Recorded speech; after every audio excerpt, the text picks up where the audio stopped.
She was the billionaire's daughter, silent, invisible, and forgotten by everyone. But when one brave woman spoke to her in sign language, everything changed. Hit that like button and subscribe. You won't believe how this story ends. Why is no one talking to her? Emma whispered, clutching the silver tray of champagne glasses so tightly her palms began to sweat. The Silverton Estate ballroom shimmered like something out of a fairy tale. Every inch of it screamed wealth, the crystal chandeliers dripping light like melted gold, the floor polished to a mirror's gleam, the air humming with violins and clinking glasses. Waiters in black vests floated between guests, their trays heavy with caviar bites and champagne flutes that never seemed to empty. The perfume of roses, velvet, and money hung thick in the air. And yet, in the middle of all that sound and shine, there was silence. By the tall window at the far end of the room sat a little girl, small, neat, and heartbreakingly still. Her white satin dress caught the light like frost, and her tiny shoes dangled inches above the marble floor. While the world around her sparkled, she looked out through the glass, her breath fogging the pain as she traced shapes no one else could see. Her name, Emma knew, was Lila Silverton, the only child of billionaire Richard Silverton. Everyone in the catering team had been warned. Don't speak to the guests unless spoken to. Stay invisible. Keep moving. But Emma couldn't keep her eyes off the girl. Lila looked so small, so painfully out of place among the shimmering crowd. The laughter of adults swelled around her, a cruel ocean that never reached the quiet shore where she sat alone. People passed her by as if she were part of the furniture. A few smiled politely before turning back to their champagne and conversations about stocks, yachts, and summer houses. No one noticed the hearing aids tucked behind her ears. No one noticed that her eyes didn't follow the music. Because Lila Silverton was deaf, Emma's heart sank. She'd overheard one of the senior waiters mention it earlier in the kitchen, in a whisper meant to sound compassionate, but dripping with pity. Poor girl, he'd said. She can't hear a thing. But her father? He throws these grand parties anyway. Maybe he's trying to forget. Now Emma understood. The glitter, the music, the noise. It was all for everyone except her. Emma moved through the room, offering champagne to laughing guests, but her gaze kept returning to that window.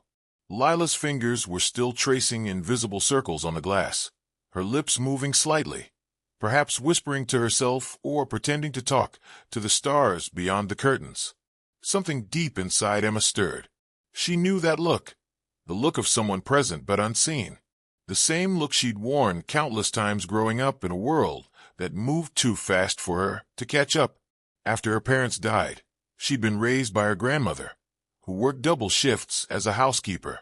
Emma learned early how to fade into the background, how to smile, nod, and stay quiet. And yet tonight, watching that lonely child, Emma felt a sharp ache she couldn't ignore. Emma, tray to the left. The guests near the fountain are running low, her supervisor hissed as he brushed past. She nodded automatically but didn't move right away.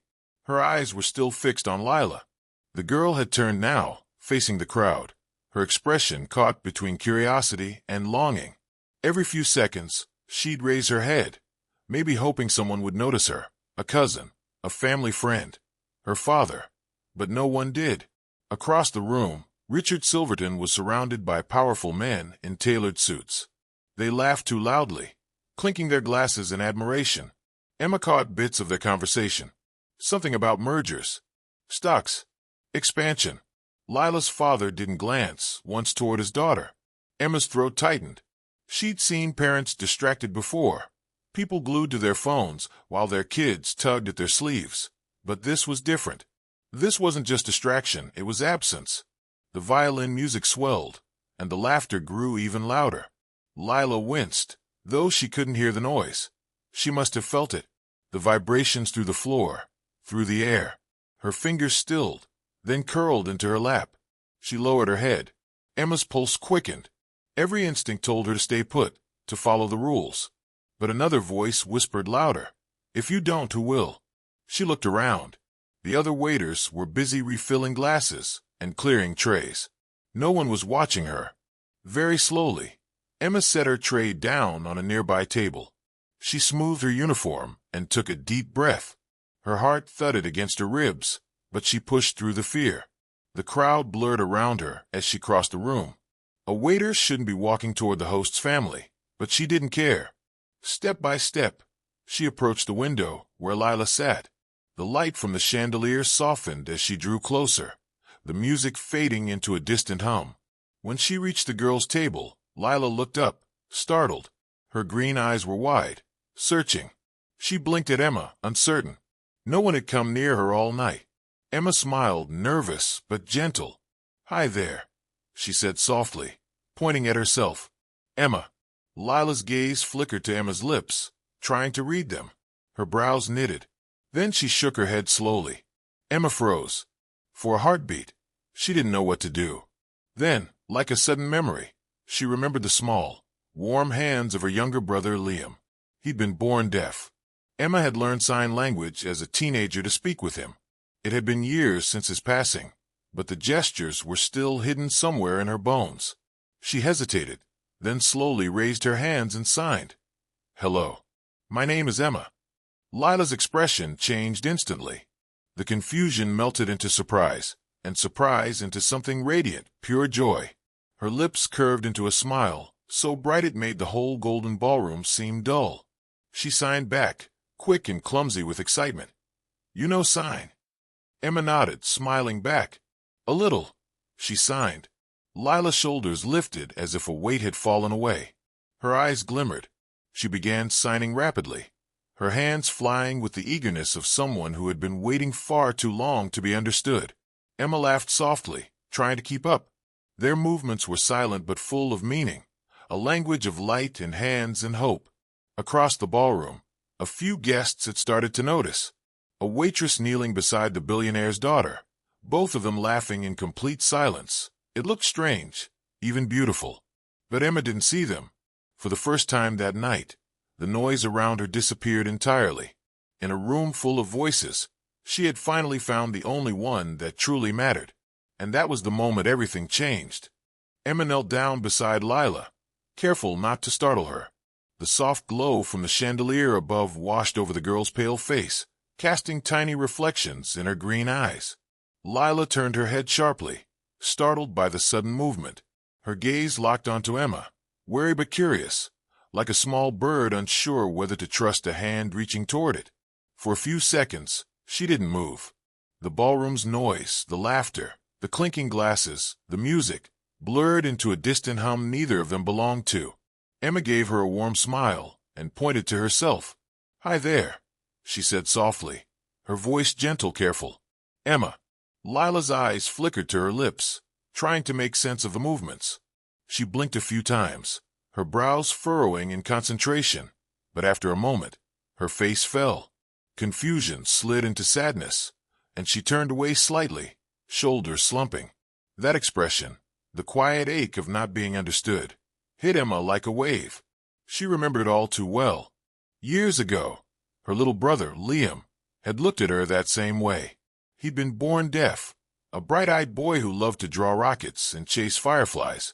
Emma had learned sign language for him, just a few simple phrases at first. "I love you." "Good morning." "Want to play?" She used to sign those words with pride, watching his face light up every time. But Liam had gotten sick, a fever that came fast and left too soon. Emma was only 17 when he passed away, and since then, she hadn't signed a single word. Until now. Her heart thudded. It had been so many years. Would she even remember how?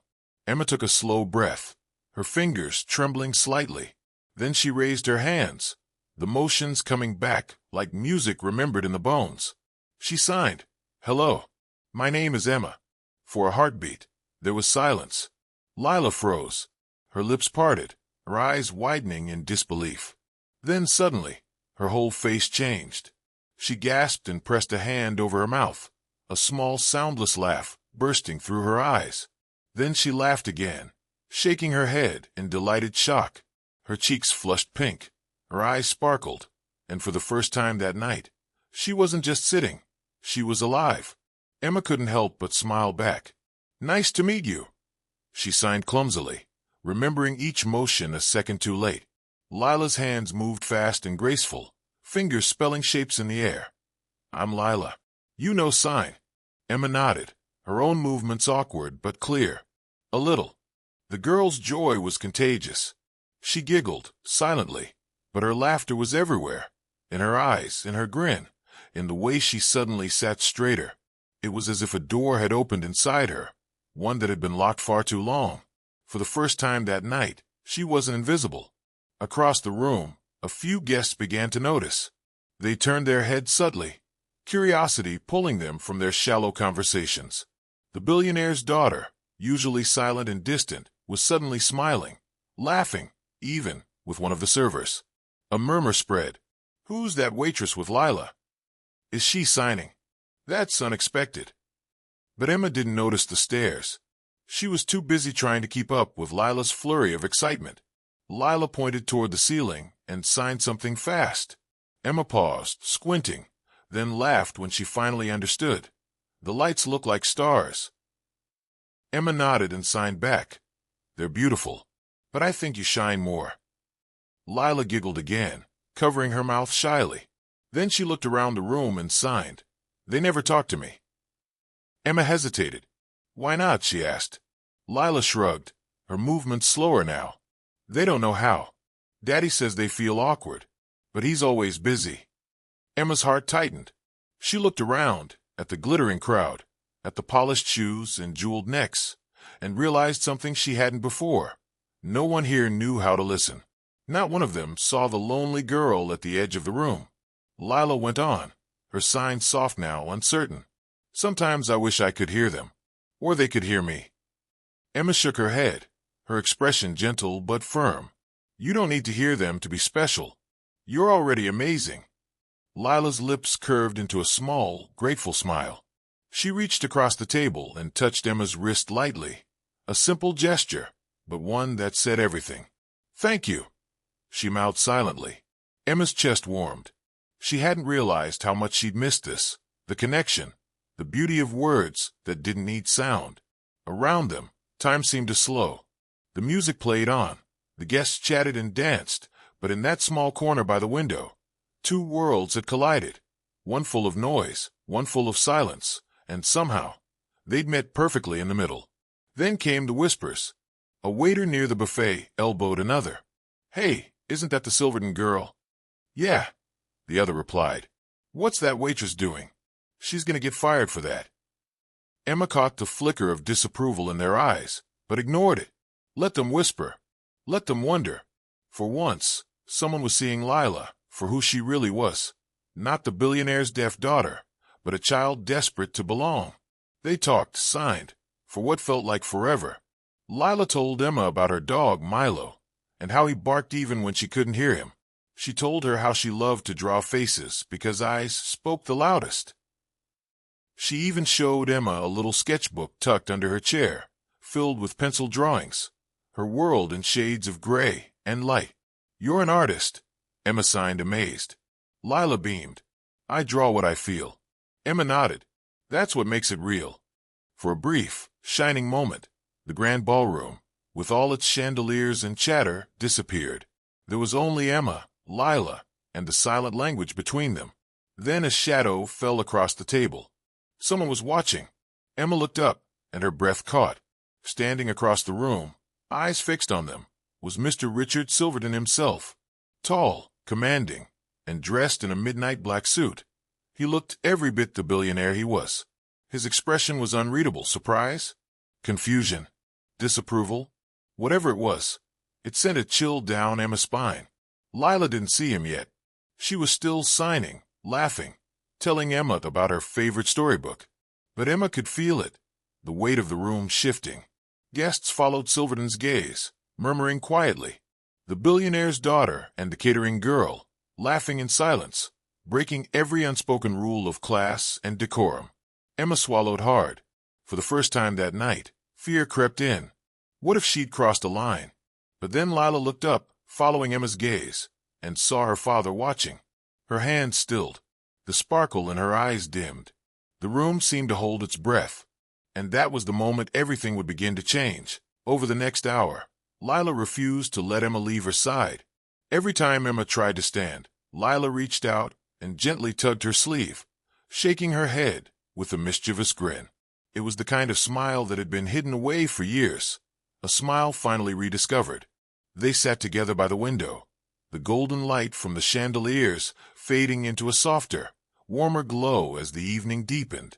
Around them, the party carried on in full swing, glasses clinking, laughter echoing, deals being made in hushed tones.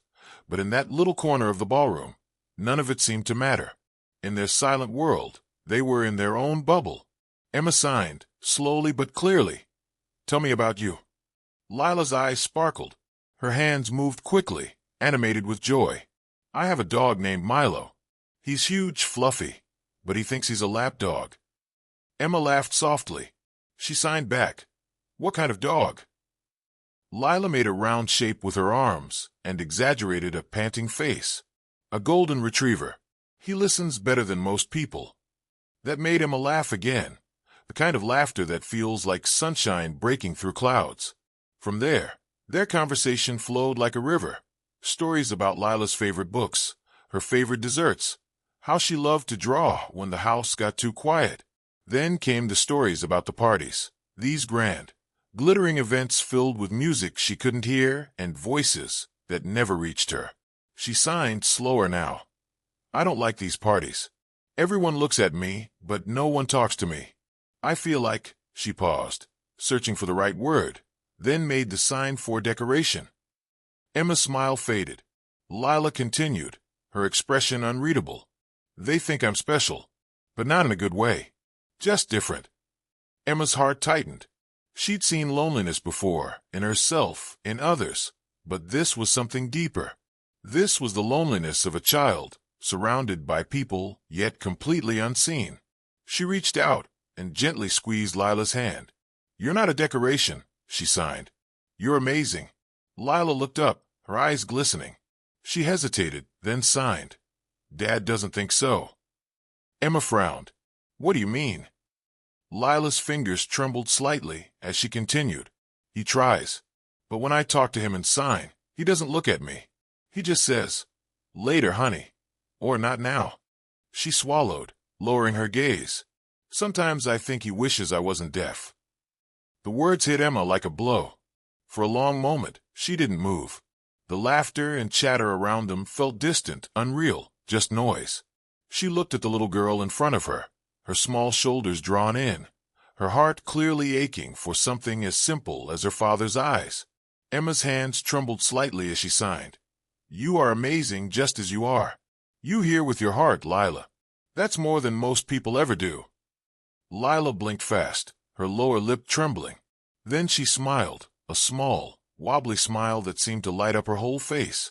She reached forward suddenly and hugged Emma, quick and fierce, as if she were afraid Emma might vanish if she let go. Emma hugged her back, just as tightly, fighting the lump rising in her throat. In that moment, the world around them melted away. The grand ballroom, the chandeliers, the expensive laughter. None of it mattered.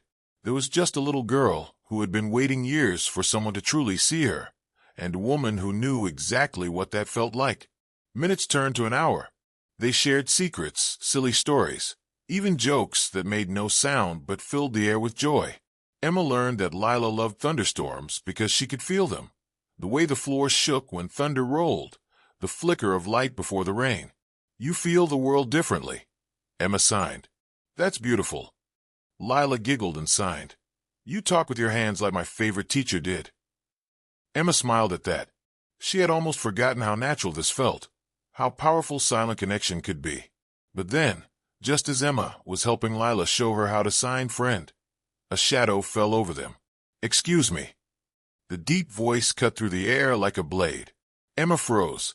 The room seemed to quiet all at once. The music still played, but it felt far away now. Lila turned her head, her expression instantly changing. Her bright smile vanished. Standing behind them, towering and stern, was Mr. Richard Silverton. Up close, he was even more intimidating than Emma imagined. Tall, broad-shouldered, dressed in a tailored suit that probably cost more than she made in a year. His expression was unreadable, but his eyes were sharp, the kind that noticed everything. "Is there a problem here?" he asked, his tone controlled but cold. Emma scrambled to her feet, her tray nearly slipping from her hands. "And no, sir," she stammered. "I was just—" Before she could finish, Lila jumped up and began signing rapidly, her hands moving in a flurry of emotion. Her father frowned. "Lila, slow down," he said impatiently. "You know I don't understand that." Lila's shoulders slumped instantly. She tried again, slower this time, but he still didn't look at her hands. His gaze was fixed on Emma. The air grew heavy. People nearby pretended not to watch, but their curiosity was obvious. The billionaire confronting a servant, it was the kind of quiet drama high society secretly fed on. Mr. Silverton's eyes narrowed.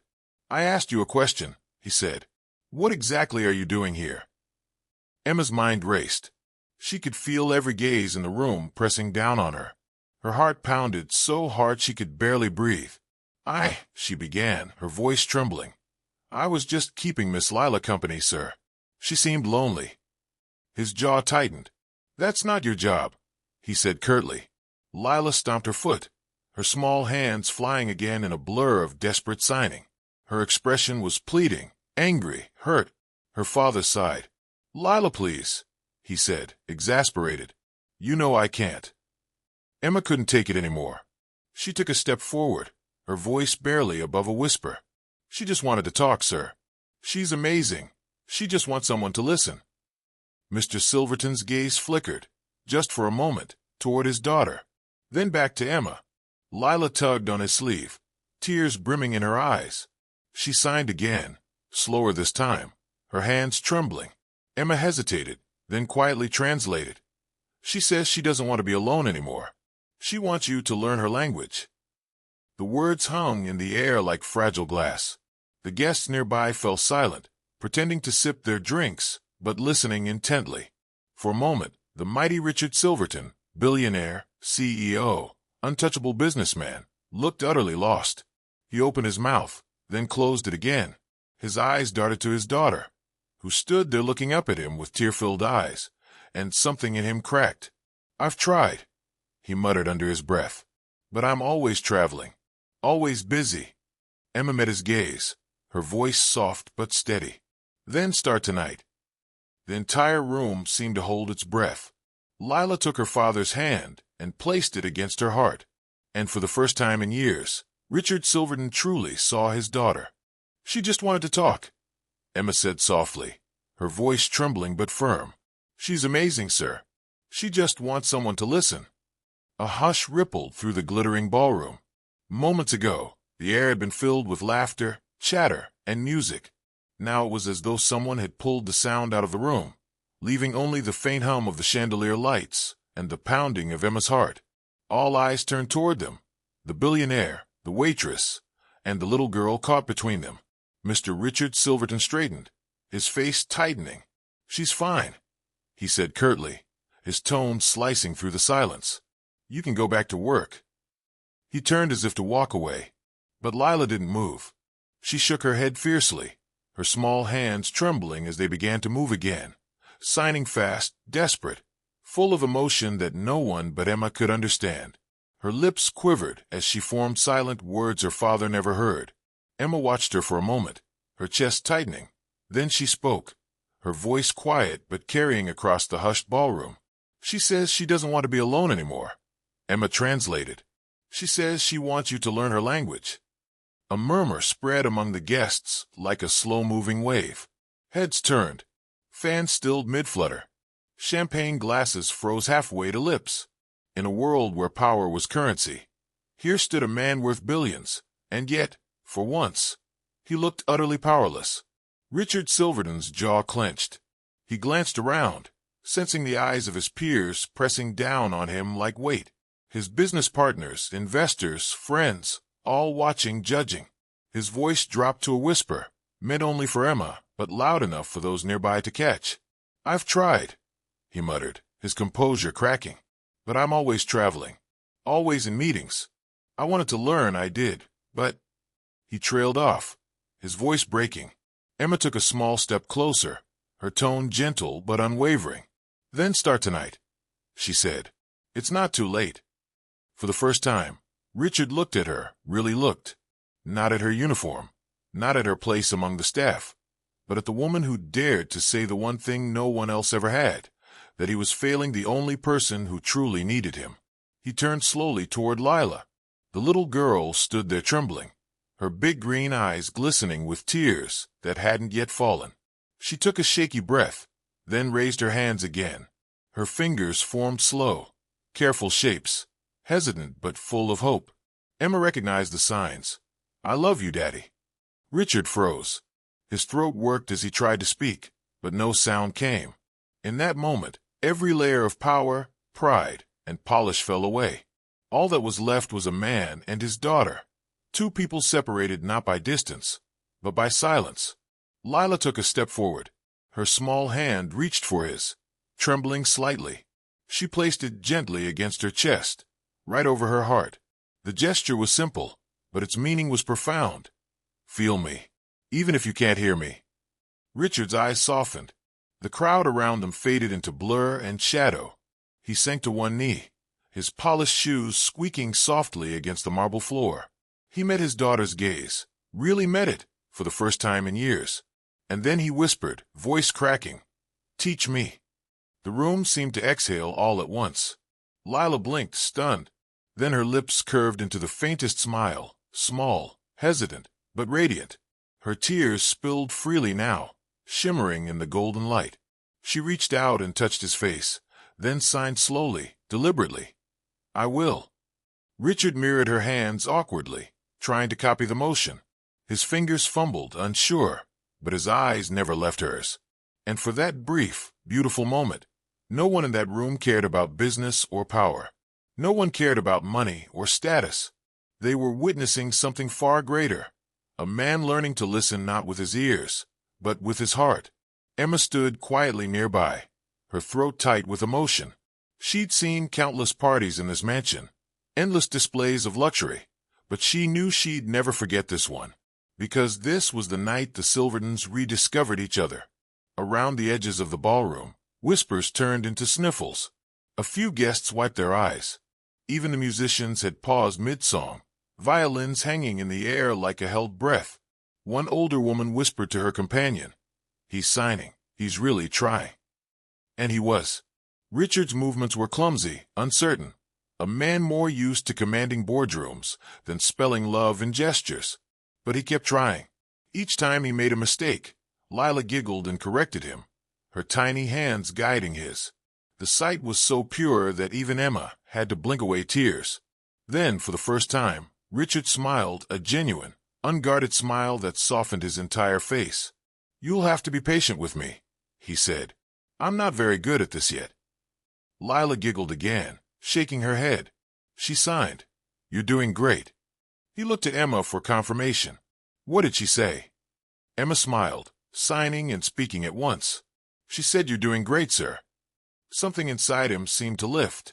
He looked back at his daughter and nodded, signing slowly, carefully. "Thank you." It wasn't perfect. His fingers faltered on the last motion, but it didn't matter. Lila threw her arms around him, burying her face into his chest. He hugged her tightly, closing his eyes. Applause rippled softly across the room, hesitant at first, then growing louder. Not the shallow applause given to a rich man's speech, but something real, raw, and human. Richard didn't care about the audience anymore. All he could see was his daughter, the little girl he'd somehow lost behind a wall of silence, and the miracle of having her back. When he finally looked up, his eyes met Emma's. There was gratitude there, unspoken but deep. He nodded once. "Thank you," he mouthed. Emma smiled through her tears. "You're welcome," she mouthed back. In the background, the orchestra began to play again, but this time it felt different, softer, warmer. The crowd started talking once more, but there was a new energy in the air. Something had shifted in that grand ballroom, because on that night, amidst all the glitter and noise, a billionaire had learned the most priceless lesson of all, that love isn't measured by words spoken, but by the effort to understand the silence between them. Weeks later, the Silverton mansion was different. Gone were the echoes of silence that used to haunt its marble halls. Gone were the heavy footsteps, the closed doors, the polite quiet that masked loneliness. Now, the air buzzed with life, with laughter, with movement, with something that had been missing for far too long. Every morning, the sound of muffled giggles drifted down the grand staircase. If you followed it, you'd find Lila and her father sitting together in the sunlit library, hands moving in slow, careful rhythm. "Good morning. I love you. You look happy today." Each sign was deliberate, imperfect, but filled with meaning. Richard Silverton was learning, slowly, stubbornly, lovingly. He had hired a professional sign language tutor, a patient woman named Miss Collins, who came to the mansion every day at 8 sharp.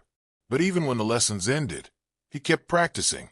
During breakfast, while reviewing business papers, before bed, his hands were never still.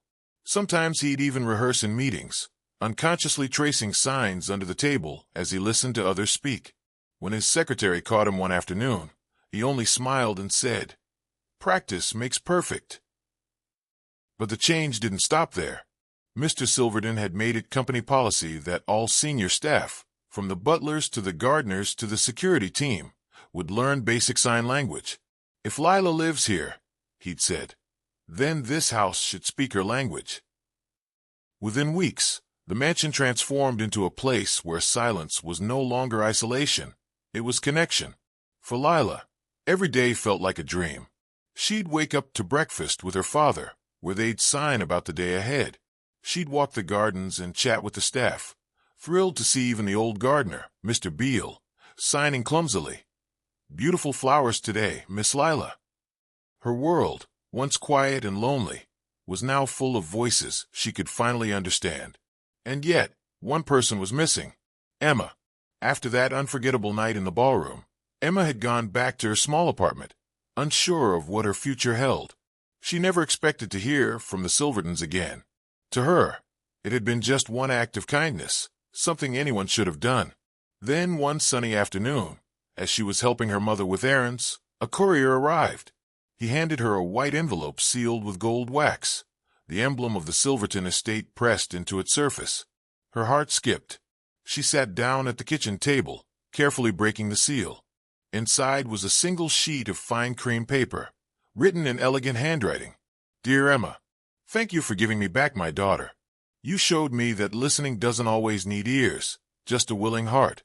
Please join our family as Lila's personal interpreter and companion.